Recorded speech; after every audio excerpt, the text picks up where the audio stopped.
sus causas y sus causas desencadenantes, así como sus formas clínicas, sus síntomas y signos, el diagnóstico, pronóstico y al último el tratamiento, ¿ok? Empezando con su concepto, tenemos estos dos conceptos que engloban muy bien la definición de insuficiencia cardíaca. El primero es que la insuficiencia cardíaca es un síndrome clínico, recordando síndrome clínico en conjunto de manifestaciones y síntomas que van a ser secundarios a una alteración orgánica o funcional del corazón.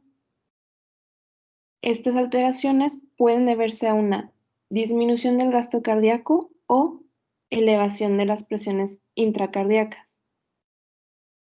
Otro concepto que nos da Guadalajara es que la insuficiencia cardíaca es una condición en donde hay un daño estructural difuso de las miofibrillas o una sobrecarga hemodinámica excesiva que nos va a provocar una disminución en la fuerza contráctil del corazón, conllevando aumento de volumen ventricular con o sin reducción del gasto cardíaco, porque vamos a ver dentro de sus clasificaciones que la insuficiencia cardíaca puede tener un bajo gasto cardíaco o un alto gasto cardíaco.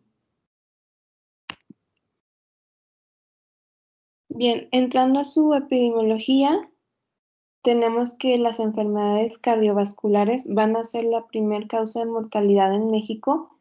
Estas van a representar un 26% de todas las causas de mortalidad y va a ser en todos los grupos de edades. Se menciona que en México hay más de 20% de la población mayor de 65 años que tiene insuficiencia cardíaca congestiva, tomando en cuenta que de toda la población en México, las personas que son mayores de 65 años son 6.2% de toda la población. Y bueno, a nivel mundial, la insuficiencia cardíaca va a afectar a más de 23 millones de personas globalmente.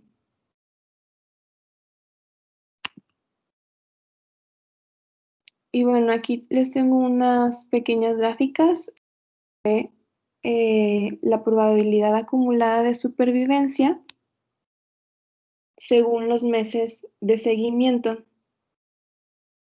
Ustedes no pueden ver mi puntero, ¿verdad?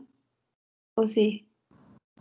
No, no se ve, Pau. Igual y pon... Ah, no, sí se ve, pero igual y pone el puntito rojo. A ver.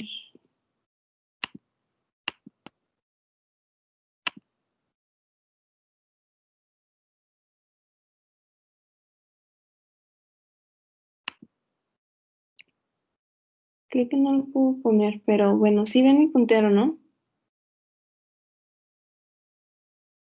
Sí, se ve pequeño.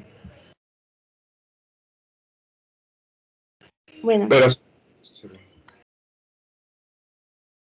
es que como la cargué dentro de Teams, no estoy directamente en PowerPoint, no sé cómo se pone el puntero aquí. Bueno, continuando en estas gráficas, nosotros podemos ver que la probabilidad acumulada de supervivencia de una insuficiencia cardíaca, tanto en mujeres como en hombres, es mucho menor que inclusive el cáncer de mama, el cáncer de ovario, de intestino, y bueno, les gana obviamente el cáncer de pulmón, como ya sabemos es un cáncer muy letal, pero para saber que esta probabilidad acumulada de supervivencia es muy grande. Tenemos diferentes factores que nos pueden llevar a una insuficiencia cardíaca. Estos se pueden agrupar propiamente como enfermedades del miocardio y estas se pueden subdividir. Tenemos que las enfermedades del miocardio pueden estar causadas por sustancias tóxicas que serán los fármacos antracíclicos, generalmente quimioterapia, antidepresivos, inclusive radiaciones, o otros como exceso de alcohol, cocaína, anabólicos, hierro o cobalto, siendo que la etiología más frecuente de una insuficiencia cardíaca es debido a una cardiopatía isquémica. Y aquí tenemos la miocardiopatía isquémica en sí y el infarto del miocardio. También tenemos otras como la infiltración miocárdica, que podría ser amiloidosis o, por ejemplo, metástasis. Y otra etiología puede ser por una sobrecarga o arritmia, sobrecarga de cavidades como la hipertensión arterial sistémica, que es igual uno de los componentes más frecuentes que causan una insuficiencia cardíaca, unas valvulopatías, por ejemplo, estenosis aórtica, una estenosis pulmonar, inclusive insuficiencias mitrales o insuficiencias aórticas. También puede haber presencia de grandes cortocircuitos arteriovenosos, por ejemplo, en recién nacidos, como comunicación intraventricular. Sí, Perdón, doctora, pero de pronto no se escucha. Está muy entrecortada su plática. Doctor, ok. es su internet No sé si los demás están escuchando. Sí, doctor, creo que es su internet. Sí, ¿Los demás están escuchando?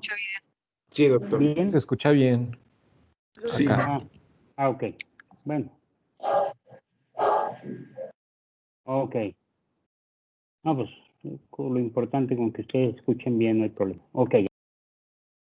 Ok, entonces, Sí, o sea, otras posibles etiologías de esto, tenemos la anemia, la insuficiencia renal e inclusive arritmias como la taquiarritmia o la bradiarritmia. Esto sería englobando las causas de etiología de insuficiencia renal, de insuficiencia cardíaca, perdón. Tenemos diferentes factores de riesgo y en esta pequeña tabla nosotros podemos ver que la enfermedad coronaria va a triplicar el riesgo de tener una insuficiencia cardíaca, seguida por diabetes mellitus con 2.65 veces más de riesgo, después seguido por la obesidad, 2, por la hipertensión y al último por antecedentes de tabaquismo. Estos son factores de riesgo que bien pueden ser factores desencadenantes de que se manifieste una insuficiencia cardíaca.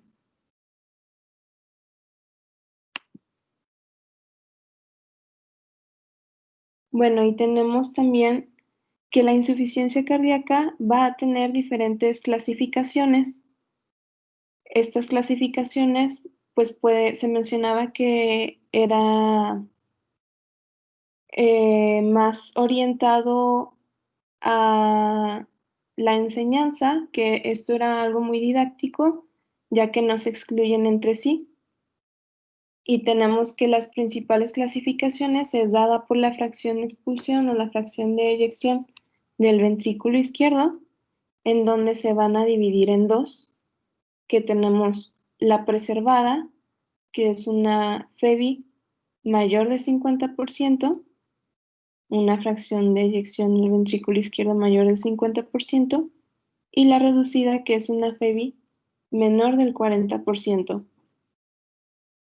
Tenemos que en la preservada, antes, pues previamente, fue llamada insuficiencia cardíaca diastólica, porque aquí el ventrículo no es capaz de relajarse y llenarse normalmente durante la diástole. Entonces mantiene la fracción de eyección del ventrículo izquierdo en valores normales y generalmente aquí hay una hipertrofia concéntrica, y la causa más frecuente de este tipo de insuficiencia cardíaca preservada es la hipertensión arterial, seguida por la isquemia. Y en una con una FEBI menor de 40, antes fue llamada insuficiencia cardíaca sistólica, y esto es porque el ventrículo izquierdo va a tener un volumen sistólico reducido y se va a dilatar como mecanismo compensador, o sea, haciendo un remodelado excéntrico, y su causa más frecuente de esta insuficiencia cardíaca es la cardiopatía isquémica. Lo vamos a ver más adelante con mayor detenimiento. También lo podemos clasificar según a qué cavidad está afectando, ya sea a la cavidad izquierda, la cavidad derecha, y se menciona que puede ser biventricular ya cuando es una insuficiencia cardíaca muy crónica o hay una afección congénita compleja en donde va a haber una afectación de ambas cavidades, como una comunicación IV. También nosotros podemos clasificarla según su tiempo de evolución, de la aparición de los síntomas, y esto ya no lo subdivide en aguda y crónica. Y como les mencionaba, también se puede clasificar según su gasto cardíaco. Generalmente en la insuficiencia cardíaca va a ser más presente que se dé por un gasto cardíaco bajo, o al menos que no se pueda elevar en casos de mayor esfuerzo, pero también puede presentarse una insuficiencia cardíaca con gasto elevado, por ejemplo, en condiciones en donde el corazón necesita bombear más, por ejemplo, en anemia. Algo fisiológico podría ser en el embarazo, inclusive va a haber gasto cardíaco elevado en pacientes con sepsis, beriberi o hipertiroidismo, ¿sí? Y bueno, aquí es una pequeña tabla en donde está haciendo una comparativa según la clasificación de FEBI reducida o FEBI conservada. Como ya les venía mencionando antes, en una FEBI reducida, la prevalencia va a ser mayor que en la conservada. Se menciona que en la conservada esta va a ser más frecuente y va a aumentar su incidencia en ancianos. Aquí va a haber en la reducida una dilatación del ventrículo izquierdo, y en la conservada generalmente no va a haber una dilatación, pero lo que sí va a haber va a ser una hipertrofia del ventrículo izquierdo, a diferencia de la PEBI reducida, que no va a presentar. Se menciona que estos diferenciaciones no son absolutas, sí se pueden presentar, pero no es muy común. Entonces, como les mencionaba, en una insuficiencia cardíaca con FEBI reducida va a ser principalmente causado por una cardiopatía isquémica. Podría ser también una miocardiopatía dilatada, una valvulopatía o una miocarditis, pero si tiene la FEBI conservada, su principal causa va a ser la hipertensión, seguido de diabetes. También puede ser por miocardiopatía hipertrófica, enfermedad pericárdica, entre otras.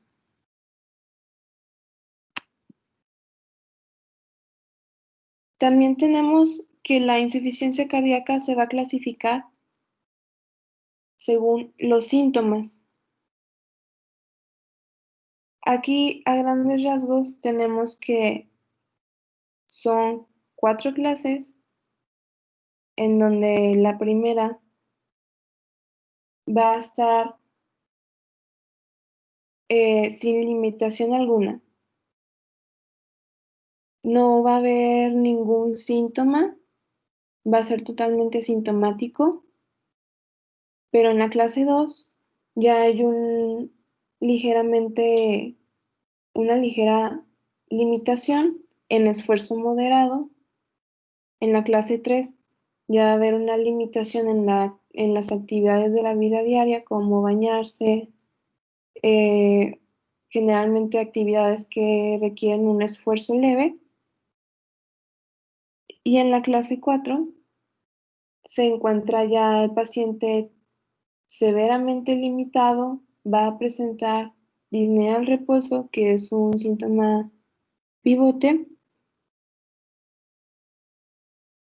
y también tenemos una estadificación de la insuficiencia cardíaca,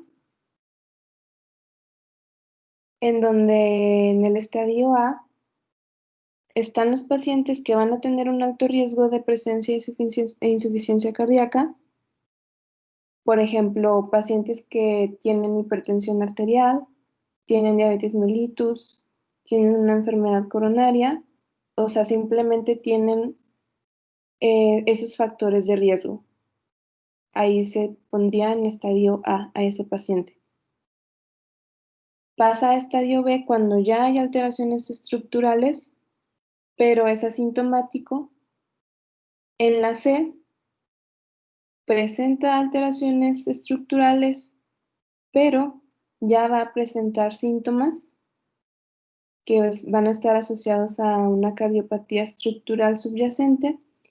Y en el estadio D van a ser los pacientes, obviamente, con una alteración estructural avanzada, va a presentar síntomas graves de insuficiencia cardíaca en reposo, aunque se le esté dando un tratamiento médico óptimo, y este tipo de pacientes ya van a requerir intervenciones especiales.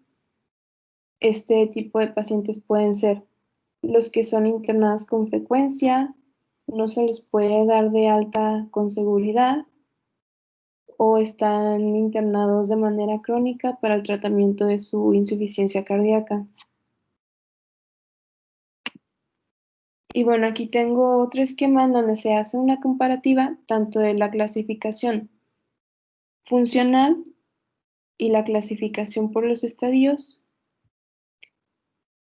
Y bueno, ahí en Olmsted, que es un estudio que se realizó para ver la frecuencia en la población, en qué estadio o nivel de la clasificación están, y se ve que en una población mayor de 45 años, el 32% va a ser sano, el 22% ya va a tener un elevado riesgo de insuficiencia cardíaca porque puede presentar un factor de riesgo como hipertensión, diabetes mellitus, inclusive algún antecedente familiar de alguna miocardiopatía también va a ser factor de riesgo. El 34% ya va a cursar con una insuficiencia cardíaca sintomática, el 12% ya va a presentar síntomas, ya va a haber una alteración estructural y presencia de síntomas como disnea o fatiga, va a tener poca tolerancia al ejercicio, y el 0.2% ya se va a encontrar en una insuficiencia cardíaca terminal que va a ser resistente al tratamiento médico óptimo.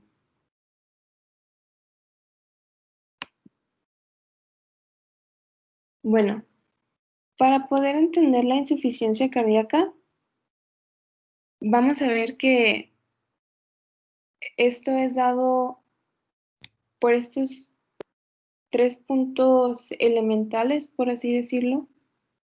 Como les mencionaba en su concepto, va a ser un síndrome clínico que va a estar dado por una alteración del equilibrio del sistema cardiovascular, o sea, va a haber una falla cardíaca, y esto nos va a generar una hipertrofia miocárdica mediante el sistema nervioso simpático, un aumento de la frecuencia cardíaca y la activación del sistema renina-angiotensina-aldosterona, que nos va a dar en sí un aumento de la precarga. Esto es importante saber que una insuficiencia cardíaca no necesariamente es 100% porque hay una pérdida de contractilidad, sino también puede estar causada por una incapacidad de adecuada relajación del miocardio. o sea, puede ser dada tanto por pérdida de contractilidad como falta de relajación, ¿ok? Bueno, ¿cómo se va a iniciar esto? Bueno, se da una hipoperfusión tisular por la falla cardíaca, sea cual sea, que ya vimos en la etiología, puede ser una cardiopatía isquémica o una hipertensión arterial. Esto nos va a causar una hipoperfusión tisular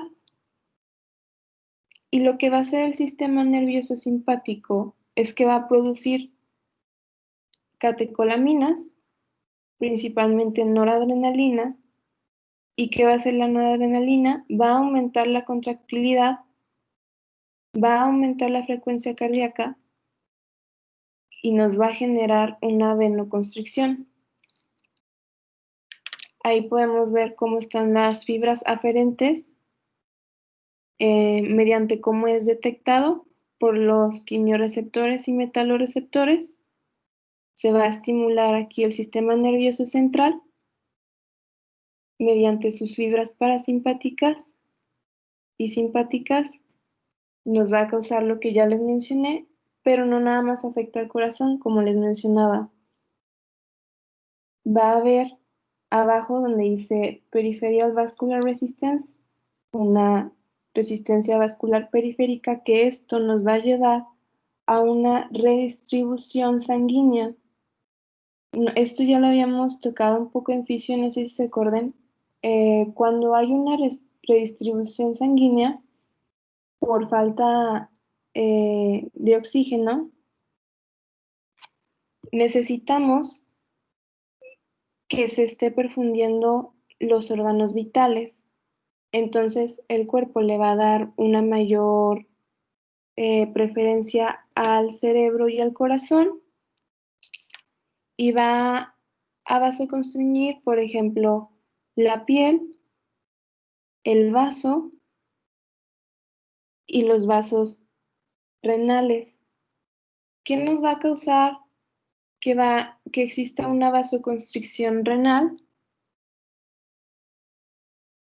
Esto nos puede causar la activación del sistema renina-angiotensina-aldosterona, que lo vamos a ver más adelante, pero estos son sus efectos netos de la sobreestimulación simpática, en donde se va a ver que por tanta sobreestimulación va a haber una downregulation, que es una causada por la sobreestimulación crónica, que causa que los receptores beta que se van a encontrar en el miocito se internalicen y que inclusive no vayan a responder correctamente a las catecolaminas. Un aumento en la hipertrofia de los miocitos que nos puede llevar a necrosis y apoptosis de los mismos y por ende nos puede dar fibrosis. Van a bajar los depósitos de noradrenalina y la inervación simpática, esto por esta internalización que tienen los receptores beta.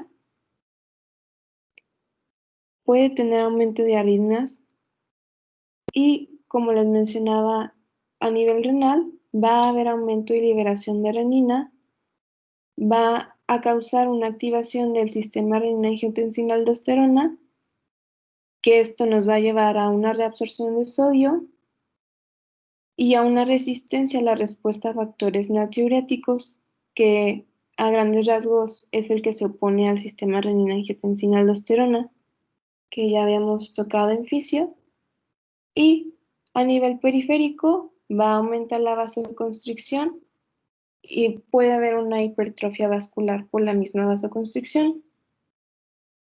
Entonces, para no perder el hilo, como les mencionaba, esta estimulación del sistema nervioso simpático que hace que se vasoconstriña a nivel periférico y exista una redistribución sanguínea, nos va a afectar a nivel renal.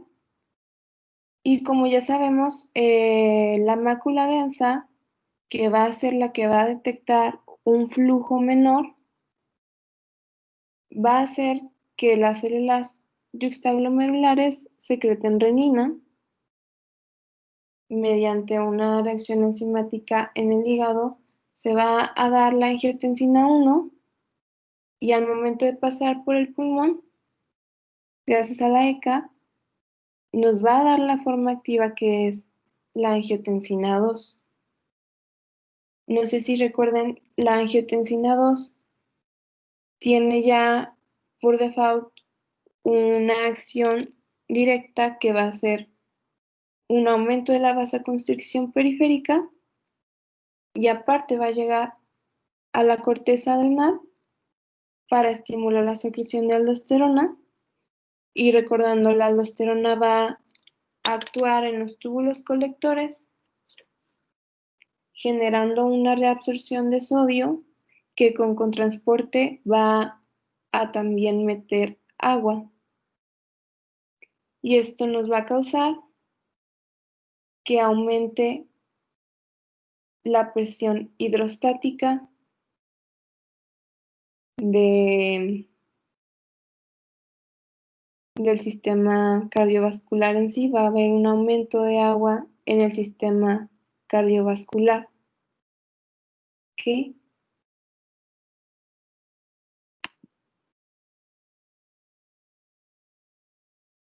El corazón, los miocitos van a responder de manera diferente dependiendo si se le está dando una sobrecarga de presión o una sobrecarga de volumen.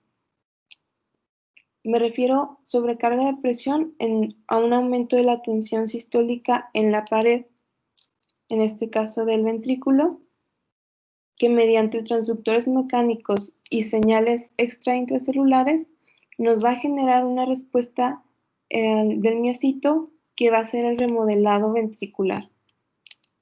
Este remodelado ventricular lo que va a hacer en el miocito es que va a agregar sarcómeros en paralelo si se da una sobrecarga de presión. En paralelo me refiero uno arriba del otro y esto nos va a dar una hipertrofia concéntrica. Como lo estamos viendo en la imagen, un aumento en el grosor del ventrículo, a diferencia del normal, que está en medio. Pero si no es una sobrecarga de presión, sino una sobrecarga del volumen, bueno, esto nos va a causar un aumento en la tensión diastólica en la pared, que igual mediante transductores mecánicos, señales extra intracelulares, nos va a generar un remodelado ventricular, pero la adición de estos sarcómeros ya no va a ser en paralelo, va a ser en serie. Y esta adición en serie nos va a generar una hipertrofia excéntrica. Nos va a generar un ventrículo dilatado que, como podemos ver, a diferencia del normal, aumenta de su tamaño, pero no de su grosor, simplemente se está dilatando. Tanto esto por una sobrecarga de volumen y, bueno, sobrecarga de presión, como les mencionaba, una hipertrofia concéntrica, aumento de su grosor. ¿Ok? Yo tengo una duda. Sí. ¿Hay algún factor que nos vaya a decir si el remodelado va a ir hacia dilatación o, bueno, una hipertrofia excéntrica o concéntrica? Sí.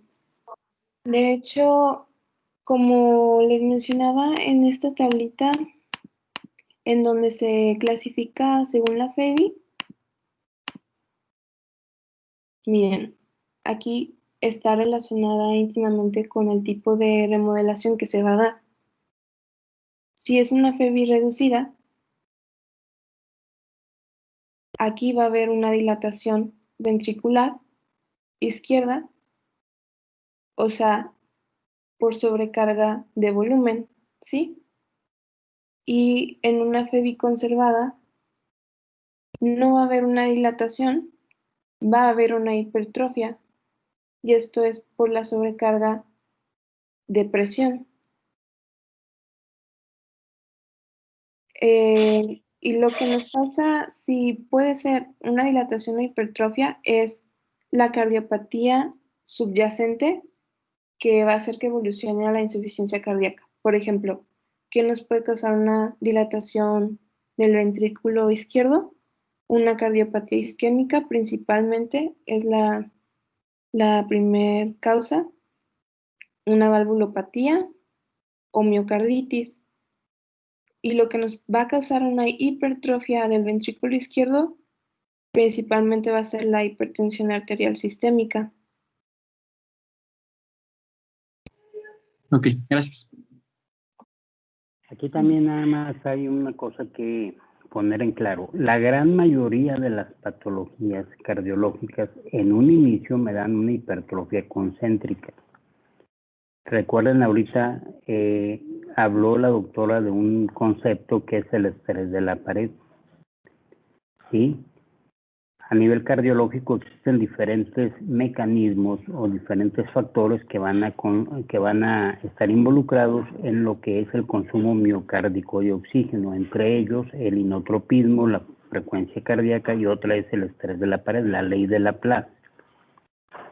La ley de Laplace dice que el estrés de la pared es directamente proporcional a la presión de la cavidad y el radio de la misma, e inversamente proporcional al grosor de sus paredes. Entonces, cuando hay una cardiopatía, inicialmente se genera un aumento en el grosor, una hipertrofia de alguna forma concéntrica. Esto como mecanismo compensador para evitar el consumo miocárdico de oxígeno.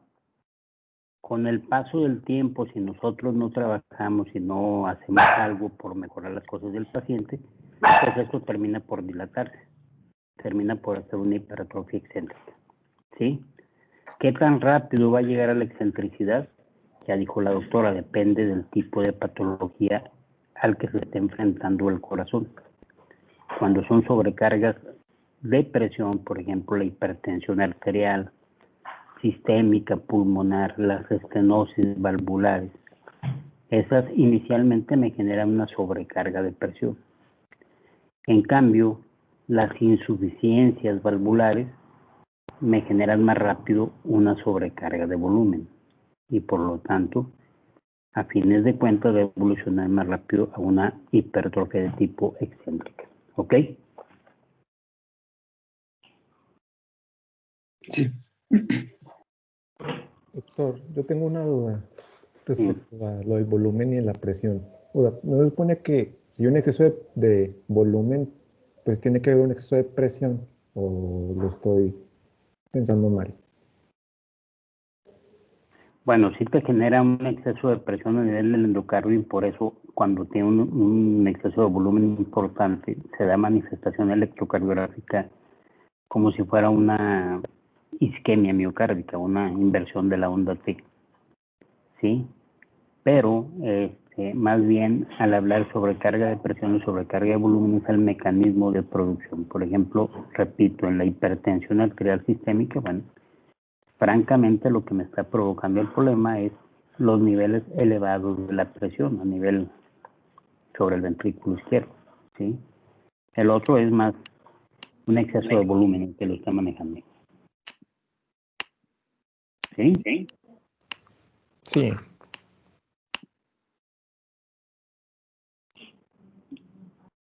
Ok. Bueno, aquí en este esquemita lo puse para poder explicar cómo una afección del sistema circulatorio, de uno de estos sistemas, tanto la circulación pulmonar o sistémica, va a afectar a la cavidad o a la cavidad previa de esta. O sea, si está afectando al ventrículo, también puede afectar a la cavidad previa, que sería la aurícula. Del mismo lado, obviamente. Por ejemplo, en una hipertensión arterial, esto, ubicándonos en el ventrículo izquierdo, un incremento en la resistencia vascular periférica que nos está causando la hipertensión arterial va a hacer que haya un aumento de presión en el ventrículo izquierdo. Este aumento de presión en el ventrículo izquierdo va a hacer que aumente el estrés parietal de la pared del ventrículo, este aumento de estrés parietal nos va a llevar a una hipertrofia. Esta hipertrofia y el aumento obvio de la presión del ventrículo izquierdo nos va a afectar también a la aurícula izquierda, porque también va a elevar su presión. Al elevarse también la presión de la aurícula izquierda, pues bueno, va a haber un aumento en la presión hidrostática en los capilares pulmonares, y al haber este aumento de presión hidrostática, va a haber ya un desequilibrio con las presiones coloidosmóticas, y lo que va a generar es que va a haber una extravasación del líquido intravascular al intersticio, lo que aquí ya nos generaría una congestión capilar pulmonar que nos puede llevar a un edema pulmonar agudo, por ejemplo. Esto ya sería cómo se podría dar en una insuficiencia cardíaca izquierda. Y de la misma manera, alguna afectación en el ventrículo derecho, por ejemplo, un infarto del miocardio muy extenso del ventrículo derecho, o alguna aguda, como por ejemplo una embolia pulmonar, que nos genere un aumento de volumen, un aumento de presión, también va a afectar a la aurícula derecha, que va a ser la cavidad previa, y pues bueno, esto también nos va a llevar a un aumento de la presión hidrostática, pero en este caso en los capilares de la circulación sistémica, y aquí ya vamos a ver una extravasación del líquido intravascular, pero a nivel sistémico. ¿Ok? Más adelante vamos a ver ya en un cuadro comparativo cómo es la insuficiencia cardíaca izquierda y la insuficiencia cardíaca derecha, por si no les quedó muy claro aún. Y bueno, en este pequeño esquemita nos puede englobar gran parte de lo que he mencionado, en donde va a haber inicialmente, como dice arriba, una disminución del gasto cardíaco. Esta disminución del gasto cardíaco por la falla cardíaca nos va a generar una secreción de catecolaminas. Las catecolaminas, como les mencionaba, va a aumentar la frecuencia cardíaca, nos va a generar taquicardia, nos va a aumentar la vasoconstricción periférica, lo que nos puede dar ya como síntomas que el paciente se encuentre pálido, con diaforesis, inclusive con piloerección. Y también esta baja de gasto cardíaco nos está estimulando el sistema renina-angiotensina, generando la secreción de angiotensina 2, que nos va a estimular a la secreción de aldosterona, y la aldosterona nos va a causar una retención de agua y sodio, y esta retención de agua y sodio en la clínica lo podemos ver que el paciente tiene oliguria, y al momento de retener esta agua y sodio, obviamente se va a ver un aumento del volumen circulante, lo que nos va a causar un aumento en la presión venosa, que como les mencionaba, como hay mucha presión hidrostática, puede haber una extravasación que nos puede causar un edema, y también este aumento de presión venosa nos puede dar plétora yugular.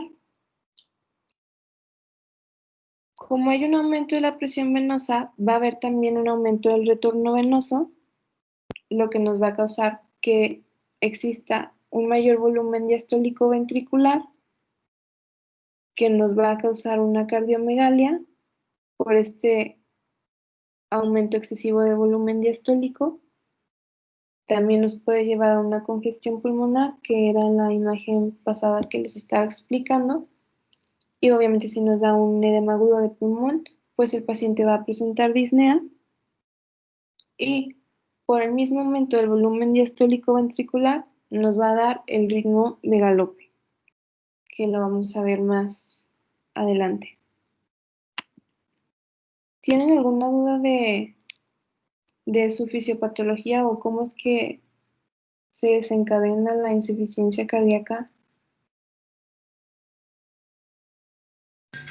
Todo bien. Ok.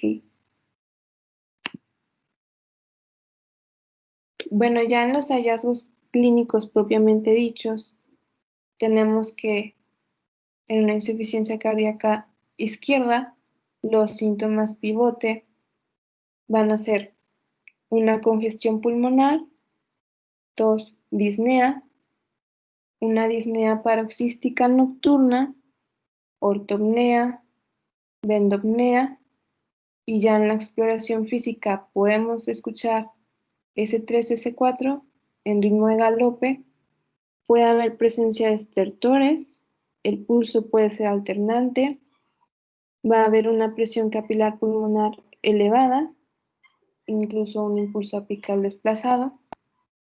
Y si ya propiamente los datos de un bajo gasto, sería la oliguria, una alteración del estado de conciencia, palidez, extremidades frías. Esto es por la sobreestimulación del sistema nervioso simpático, ¿ok? Y en la derecha ya no va a haber congestión pulmonar, obviamente, sino una congestión periférica. Aquí no va a haber edema pulmonar, va a haber edema periférico en las extremidades inferiores principalmente. El paciente puede presentar cierto grado de hepatomegalia, ascitis, ingurgitación yugular, inclusive derrame pleural o derrame pericárdico, dependiendo de la gravedad de la insuficiencia cardíaca. Y en la exploración física nosotros lo podemos ver con ingurgitación yugular, un reflujo hepatoyugular, inclusive una hepatomegalia dolorosa. Y aquí en las ilustraciones de Netter podemos ver los dos tipos de pacientes, en donde el del lado izquierdo, pues vemos un paciente ansioso que es dado por la insuficiencia cardíaca izquierda, en donde se le presenta un edema agudo de pulmón por la misma congestión pulmonar, pero a diferencia de la insuficiencia cardíaca derecha, nosotros podemos ver la presencia de cianosis, la presencia de edema en extremidades. En la línea punteada podemos ver cómo está ilustrando la hepatomegalia y la ingurgitación yugular. Y en la radiografía pues podemos ver una cardiomegalia y en el pasado ya propiamente un edema pulmonar.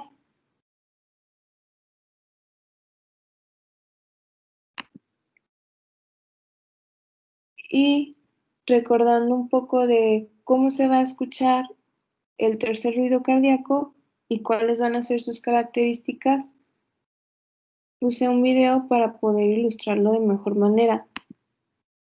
No sé si puedan escucharlo.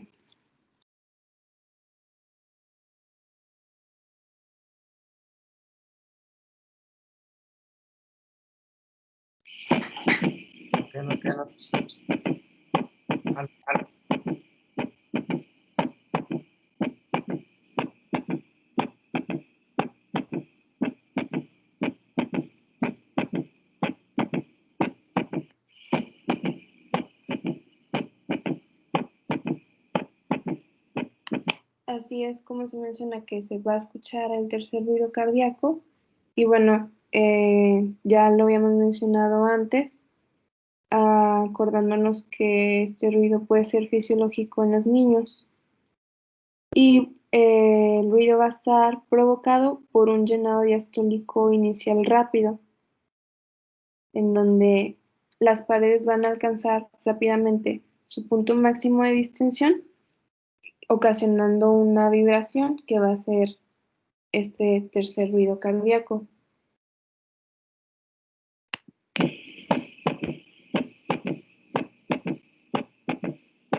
Y así es como se va a escuchar.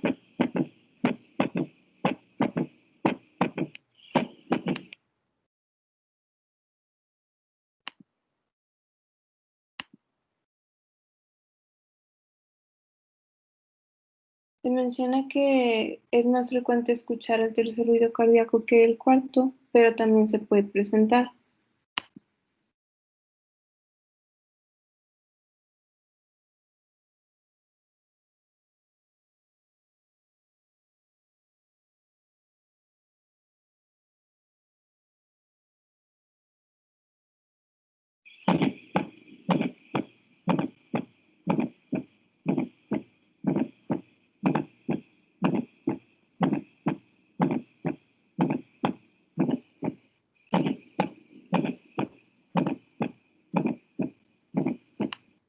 Y bueno, este ruido va a ser un sonido telediastólico y este va a ser producido en la fase de llenado rápido y se va a escuchar justo antes del primer ruido cardíaco.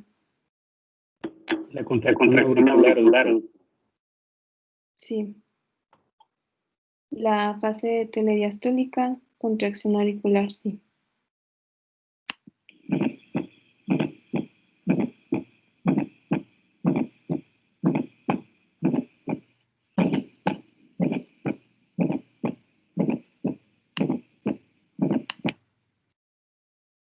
Ok.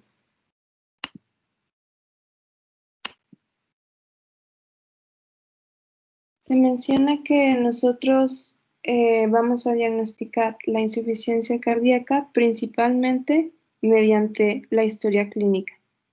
Esa va a ser la forma más correcta de poder sospechar de una insuficiencia cardíaca, pero se menciona que para médicos generales que no estén muy familiarizados pueden hacer uso de scores que nos pueden ayudar a saber el diagnóstico, si es probable que esté pasando una insuficiencia cardíaca, si es poco probable o si es certero. Por ejemplo, en este score, que es el de Boston, nosotros tenemos 3 categorías, en donde en la primera categoría se va a valorar la historia clínica, esto dependiendo de los signos y síntomas que presente.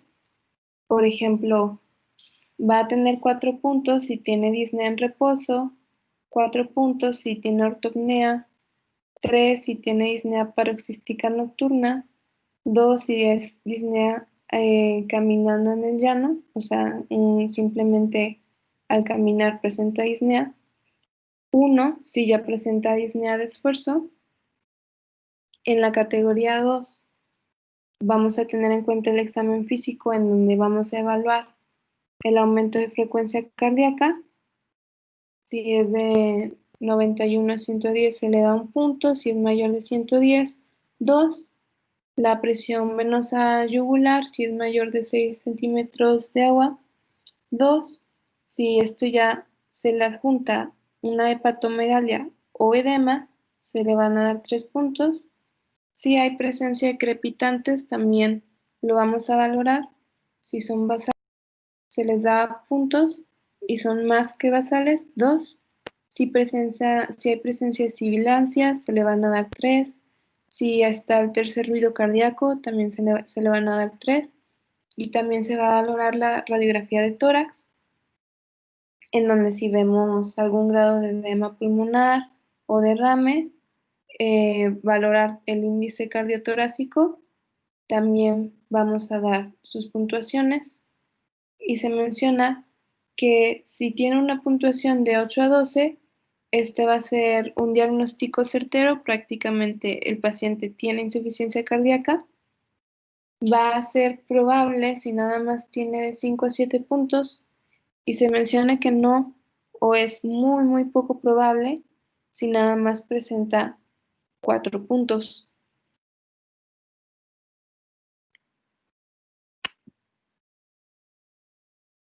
También tenemos otros tipos de criterios, que serían los criterios de Framingham, en donde se dividen en criterios mayores y menores, esto dependiendo de la frecuencia en que los pacientes con insuficiencia cardíaca van a presentarlos. En los criterios mayores tenemos disnea paroxística nocturna, ingurgitación yugular, estertores pulmonares, cardiomegalia, edema agudo de pulmón, el tercer ruido, un reflujo hepatoyugular, y en los menores, los edemas en miembros inferiores, la tos nocturna, disnea de esfuerzo, presencia de hepatomegalia, una frecuencia cardíaca mayor de 120 latidos por minuto y derrame pleural, y se menciona que se va a dar el diagnóstico de insuficiencia cardíaca con 2 criterios mayores o un criterio mayor y 2 menores o 3 criterios menores.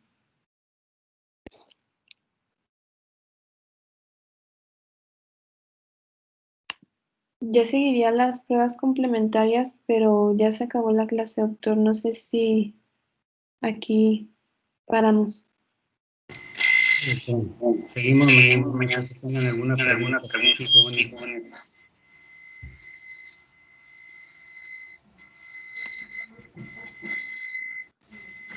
Creo que no.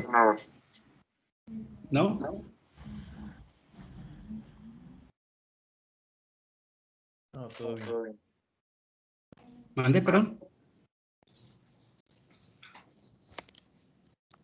Bueno, pues si no hay preguntas, seguimos con el tema mañana, doctor, si Dios quiere.